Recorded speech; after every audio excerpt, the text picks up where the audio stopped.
Teleamazonas presenta 24 horas con Diana León. Aquí empezamos, amigos. Esta mañana fue hallado el cadáver del concejal de Durán, Bolívar Vera, en la vía Salitre. El edil había sido secuestrado la tarde de este jueves y es el segundo funcionario del municipio de ese cantón en ser asesinado. Cerca de las 6 de la mañana, la policía del distrito Daule recibió la alerta del hallazgo del cadáver del concejal de Durán, Bolívar Vera. El cuerpo estaba a un lado de la carretera del sector Las Lojas, vía Salitre Daule, atado de pies y manos y con varios impactos de bala. Tenía aproximadamente unos 8 disparos en el rostro y en el pecho del hoyo oxis. Agentes policiales llegaron hasta el lugar recogiendo indicios en la escena del crimen, pues confirman que el concejal fue ejecutado aquí. Por las características del cadáver, ¿cuántas horas tendría ese cuerpo de haber sido asesinado? Aproximadamente, con la rigidez cadavérica, estaríamos hablando de unas 6 a 8 horas. El occiso Bolívar Vera Peralta, auspiciado por el Partido Social Cristiano, fue raptado aproximadamente a las 2 de la tarde de este jueves 7 de septiembre, mientras se movilizaba a bordo de su carro junto a un sobrino por la avenida Samuel Cisneros y Montecristi en Durán. Un reporte de la Policía Nacional indica que fue interceptado por otro vehículo de donde se bajaron sujetos fuertemente armados, llevándoselo con rumbo desconocido. Él tenía la camiseta de la selección ecuatoriana, unos zapatos deportivos y un pantalón, tenía amarrados sus manos. Vera es el segundo funcionario del municipio de Durán asesinado en lo que va de la administración del alcalde Luis Chonillo. El pasado 3 de agosto fue asesinado Miguel Santos Burgos, director del área de planeamiento y territorio del municipio de Durán, mientras que este lunes asesinaron al hijo de una empleada del municipio. El crimen ocurrió cuando el joven estaba camino a su lugar de trabajo y fue interceptado por 3 sujetos a bordo de un carro. Se bajan 2 de ellos y le disparan por varias ocasiones, acabando con su vida. A la fecha ya son 8 ataques dirigidos a funcionarios del Cantón Durán, incluyendo el ataque al alcalde Luis Chonillo, el primer día de su gestión que dejó 3 personas fallecidas. El COE cantonal de Durán se reunió esta tarde para solicitar asignación de recursos y celeridad en la justicia ante el trabajo policial. El exhorto se realiza frente al incremento de la violencia en el cantón, que reporta más de 160 muertes violentas. El Comité de Operaciones de Emergencia Cantonal de Durán exigió acciones y recursos al gobierno nacional a través de 5 puntos que fueron expuestos en la sesión de esta tarde levantada ante la grave situación de inseguridad y a raíz del secuestro y posterior asesinato del concejal Bolívar Vera. Entre los puntos que exhorta el COE Cantonal de Durán se encuentra brindar un mayor contingente vehicular para la ejecución de patrullajes permanentes en las zonas más conflictivas de la ciudad. Eleva un llamado a la autoridad judicial para que resuelvan con mayor celeridad todo el trabajo que realiza la Policía Nacional.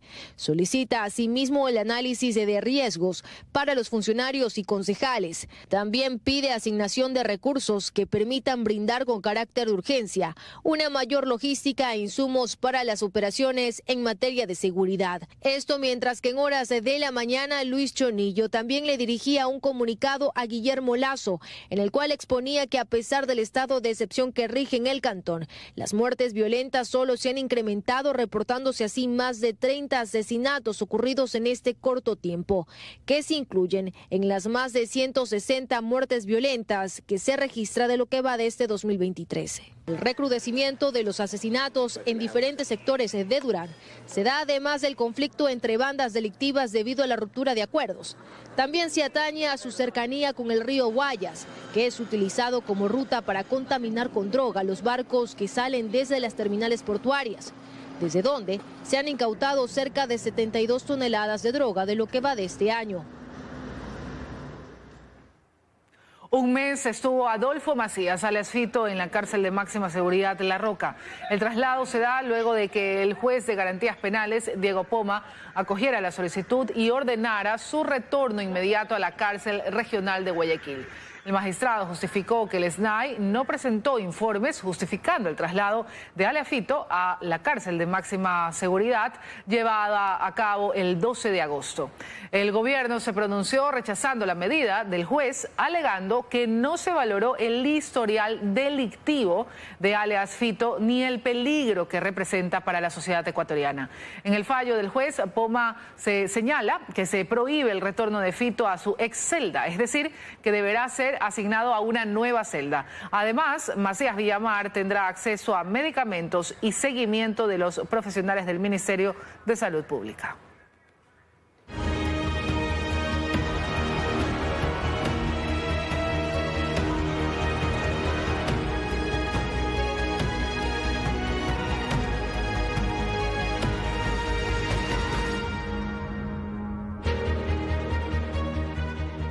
Y mañana se cumple un mes del asesinato de Fernando Villavicencio, quien en vida fue un polémico periodista y político que se ganó detractores tras presentar denuncias de corrupción.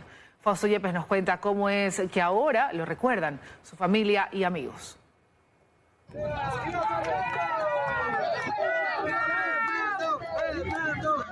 Lo asesinaron a tiros 11 días antes de las elecciones anticipadas.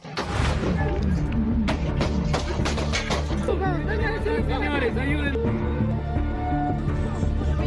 ¡Ay, no! ¡Dios mío! ¡Adentro todos! ¡Adentro! Fernando Villavicencio Valencia le había apostado nuevamente a la política, pero esta vez en una carrera aún más desafiante. ¡Villavicencio, presidente! Buscaba la presidencia de la República auspiciado por el movimiento Gente Buena. Así es que aquí viene un presidente valiente. Vamos a derogar el plan de consumo de drogas. Pero Villavicencio llevaba un recorrido intenso en el periodismo de investigación, cientos de denuncias y muchas con los denunciados en la cárcel o prófugos. Se había labrado un camino lleno de enemigos de toda ralea. Una de sus hijas, Tamia, sabía de los riesgos de sus actividades y no le reprocha nada.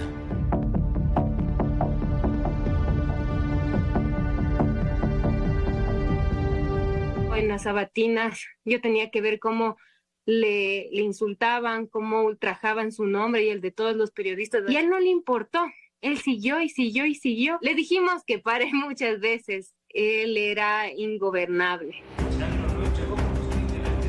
Villavicencio se vinculó a Petroecuador a mediados de los 90 y al inicio en el área de relaciones comunitarias, pero con actividades de comunicación.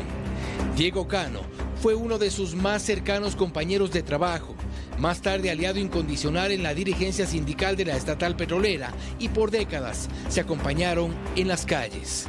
Me golpeó.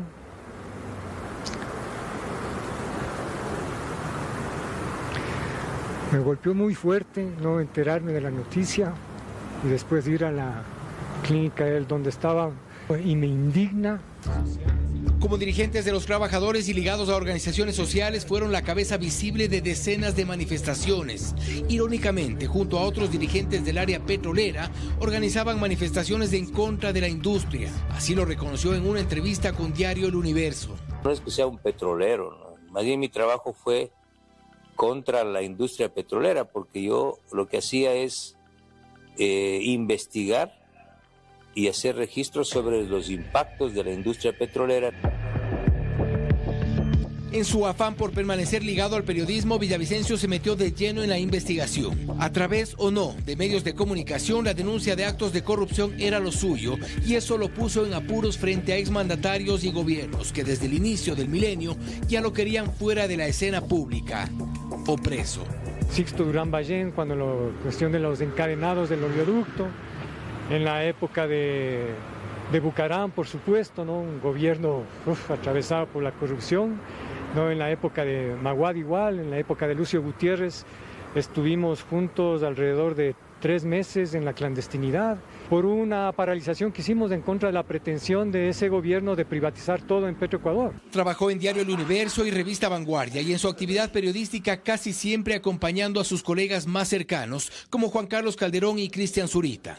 Fue fundador del portal Periodismo de Investigación. Se calcula que solo sobre la corrupción en el correísmo, Villavicencio había presentado al menos unas 260 denuncias. Se destacan los casos Odebrecht y Arroz Verde, también llamado caso Soborno.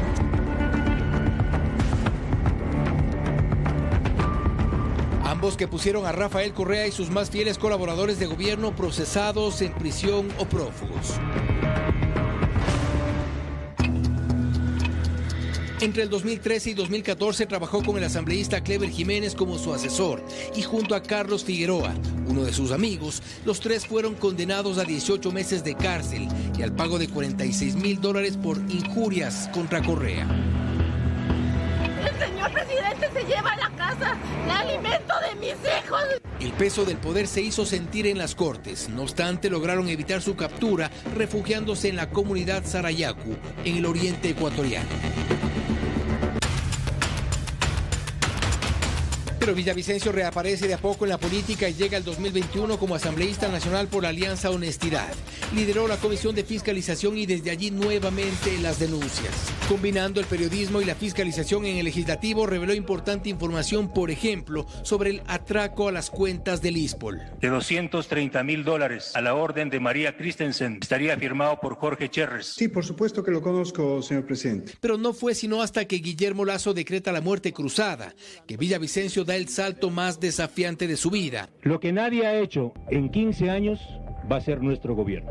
Candidatizándose a la presidencia de la República. Esa decisión que le costó la vida el 9 de agosto. El autor material del crimen murió la misma tarde. La policía capturó a 6 de los que se habrían movilizado para asesinar a Villavicencio.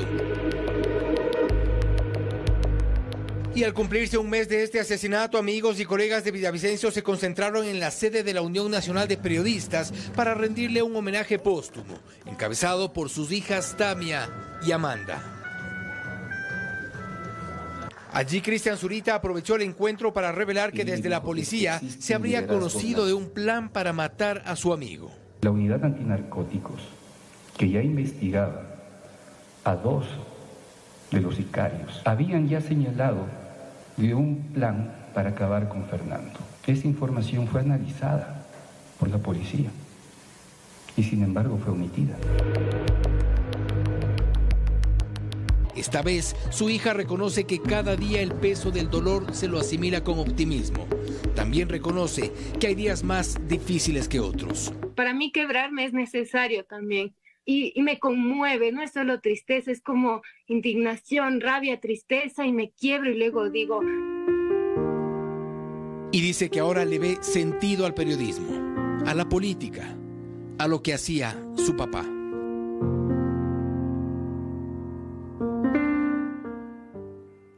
Nuevos allanamientos y detenciones en torno a la investigación del asesinato de Fernando Villavicencio.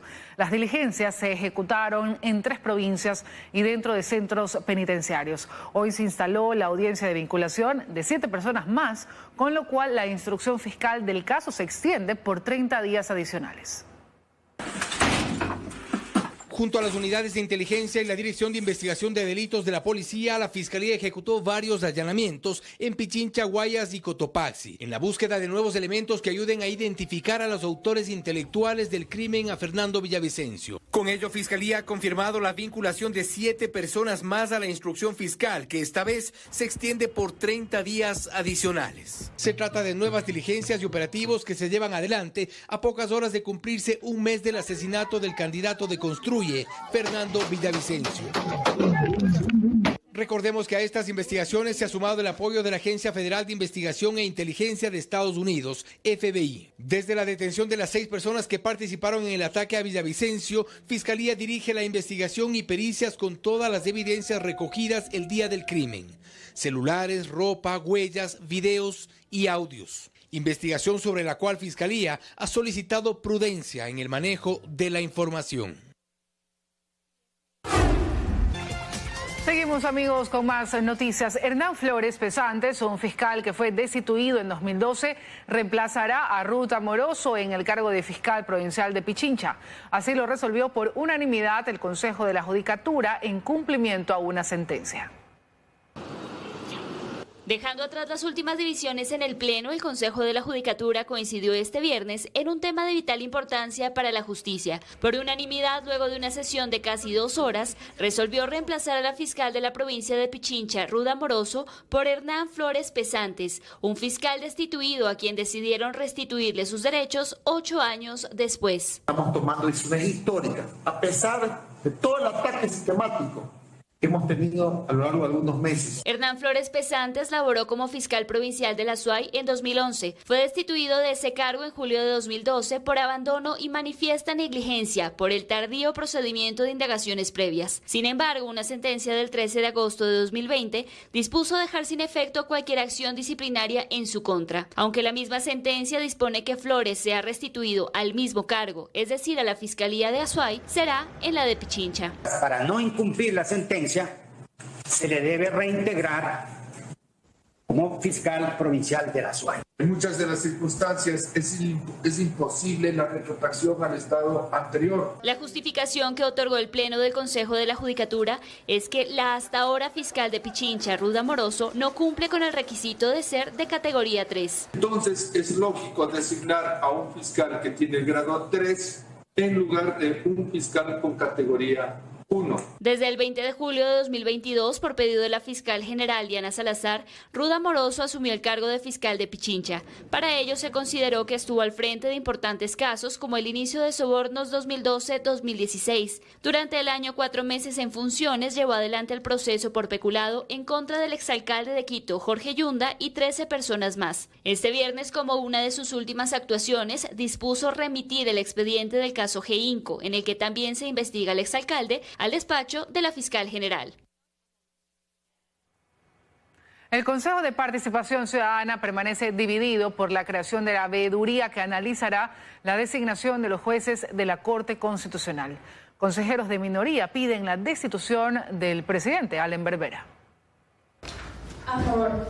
Cumplido el plazo para que el Consejo de Participación enviara la documentación requerida por la Corte Constitucional, la consejera de Participación, Michelle Calvache, asegura que hará llegar más información, a la que apunta como contundente para que la Corte sancione a solo uno de los vocales. Y es muy personal esta apreciación de que sea destituido el presidente del Consejo de Participación Ciudadana y Control Social. Explicó que la resolución del juez de Montecristi de crear una veeduría para analizar la designación de los jueces de la Corte Constitucional debió haber sido debatida en el Pleno. Por el contrario, el presidente Allen Berbera, de forma unilateral, anunció su creación, algo que transgrede la sentencia que blindó las actuaciones del Consejo de Participación Transitorio, una de ellas la actual conformación de la Corte. Es evidente que estas actuaciones, que obviamente están manipuladas, tienen un objetivo y un fin único: apoderarse de las autoridades de control para tener autoridades alineadas a un partido político muy evidente. Este fue el segundo intento para alcanzar a la Corte Constitucional. En un primer momento, la petición se realizó al Pleno en la administración de Gina Aguilar, pero fue rechazado. Así lo explica el entonces coordinador jurídico del Consejo. Entiéndase que como coordinador, como jurídico, si yo ya observo simplemente la revisión de las actuaciones del Consejo Transitorio, entiendo que eso está prohibido por el dictamen de la Corte Constitucional. Mientras que para el coordinador de la Comisión Nacional Anticorrupción, Germán Rodas, esta nueva controversia en la que está involucrado el Consejo de Participación muestra una vez más la necesidad de restarle atribuciones. Le hace daño al país, termina siendo una especie de carrusel en donde se festinan cargos importantes en el trueque político. Por polémicas como esta, en los últimos 4 años, el Consejo de Participación Ciudadana ha tenido en total 6 presidentes. Un informe del relator de la ONU señala a la pobreza como una de las causas fundamentales de la violencia en el Ecuador. Esta situación, asegura el informe, causa que los jóvenes sean fácilmente reclutados por bandas criminales. En el país día a día hay nuevos reportes acerca de la inseguridad creciente y la violencia, pero poco se habla de una de las principales causas. Esta la recordó el relator especial de la ONU sobre extrema pobreza tras una visita de 2 semanas. Una tendencia preocupante que hemos visto en Esmeraldas es que el incremento de la inseguridad se debe en gran medida a la pobreza y la falta de oportunidades económicas. Estos adolescentes se convierten en presa fácil para los grupos de crimen organizado y pandillas. De Schutter explicó que las pandillas también aportan a la brecha de pobreza, generan terror y alimentan un círculo vicioso. Me temo que la respuesta no se limita solo a poner más fuerza pública en las calles, también va por darle a esta juventud opciones y oportunidad. Según el experto, identificó 5 logros, como la reducción de la desnutrición infantil, la protección social, el aumento del salario mínimo. Esto y más lo ha anunciado el presidente Lasso. Los resultados de la medición indican que el problema se ha reducido en 3,5%. El relator además aseguró que identificó 5 desafíos que involucran a los sectores sociales. Dijo que las autoridades deben aumentar la inversión en salud, educación y protección. Estoy consciente, por supuesto, de las limitaciones a las que el Estado de Ecuador se enfrenta. En el marco de la violencia hizo referencia a esta con los sucesos públicos, pero dijo para llegar a la fuente. Por ejemplo, el asesinato de Fernando Villavicencio, 11 días antes de las elecciones del 20 de agosto. Considero que es un tratamiento muy injusto hacia el país y no debe ofuscar la necesidad de abordar este sentimiento de inseguridad. El experto viajó por todo el país y mantuvo todo tipo de reuniones para conocer la real situación. El informe final será presentado ante el Consejo de Derechos Humanos en junio del próximo año. Las Fuerzas Armadas se encargan de la seguridad personal del candidato presidencial Daniel Noboa, mientras que el binomio de la Revolución Ciudadana está bajo el resguardo de 47 policías especializados. Se ha hecho común ver a los candidatos a la presidencia en segunda vuelta usar un chaleco antibalas o caminar por las calles rodeados de policías y militares. Y es que lo sucedido con el ex candidato Fernando Villavicencio en la primera vuelta encendió las alarmas sobre los niveles de seguridad que deben tener estos candidatos. Si hubiera momentos de ansiedad y momentos duros, cuando matan a un contendor tuyo, y dices, bueno, yo estoy diciendo cosas similares a él, capaz me matan a mí mañana también. Para esta segunda vuelta los procesos se reforzaron y se incrementaron las operaciones estratégicas, asegura el ministro del Interior Juan Zapata. Explica que por pedido del candidato Daniel Noboa de su seguridad personal se encargan exclusivamente las Fuerzas Armadas y la policía está en mítines o concentraciones en exteriores. El señor candidato Noboa está con 100% de seguridad de las Fuerzas Armadas. Sin embargo, nosotros coordinamos toda la información, la inteligencia, tanto de Fuerzas Armadas como de Policía Nacional, y estamos abiertos y prestos a cualquier colaboración, porque no olvidemos que siempre en los recorridos tiene que haber también la policía preventiva. En el caso de Verónica Abad, binomio de Noboa, de su seguridad están a cargo 22 policías del eje preventivo y táctico. Lo propio sucede con el binomio de la Revolución Ciudadana, Luisa González y Andrés Arauz. En su caso, la policía está a cargo y cuentan con 47 uniformados. He visto en la obligación de usar chaleco antibalas y de aceptar el ofrecimiento del gobierno de que las Fuerzas Armadas también me brinden seguridad. Entiendo que hubo un pedido público, sin embargo, mientras no se materialice, obviamente a través del CNE el pedido, que también apoye Fuerzas Armadas y haríamos equipos combinados. La seguridad no solo tiene que ver con acompañarlos, asegura que Inteligencia trabaja constantemente para que sus equipos de avanzada conozcan los niveles de riesgo a los que se expone cada binomio en cada lugar al que acuden. Luisa González y Daniel Noboa continúan con su carrera hacia Carondelet y este viernes los candidatos a la presidencia de la República agendaron entrevistas, recorridos y actividades populares. El tiempo se acorta y los candidatos saben que cada día cuenta para convencer a los indecisos y sumar votos. La candidata presidencial de la Revolución Ciudadana, Luisa González, desde el pasado 20 de agosto prefiere las entrevistas radiales. Y en una de sus últimas intervenciones, visiblemente molesta, aclaró al periodista que Venezuela tiene mejores condiciones de vida que Ecuador. Entonces, sí nos preocupa a los ecuatorianos que vemos todos los días correr venezolanos por aquí, venezolanas con 3. Y están corriendo de vuelta a Venezuela, porque es más seguro que Ecuador.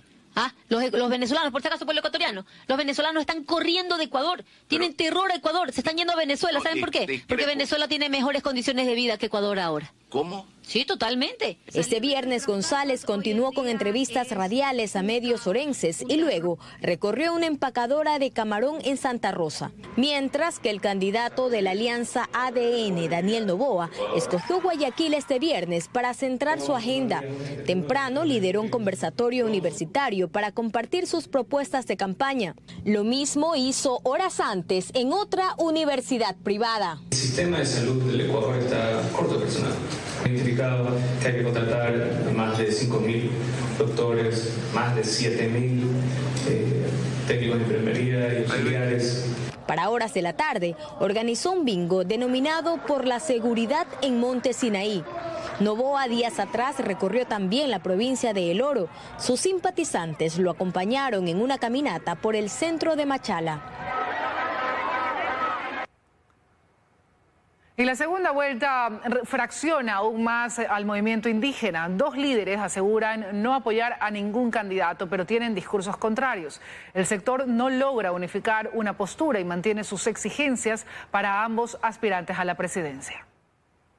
Los conflictos y la fractura interna del movimiento indígena ya los dejó fuera de la carrera electoral en la mayoría del país durante el último proceso. Ahora, de cara a decidir su voto para la segunda vuelta, nuevamente el sector indígena se atomiza. El líder de las protestas y presidente de la CONAIE, Leonidas Issa, aseguró en el Consejo Ampliado que no apoyarán a nadie. En esta segunda vuelta electoral, el movimiento indígena del Ecuador no se posicionará con ninguno de los 2 candidatos.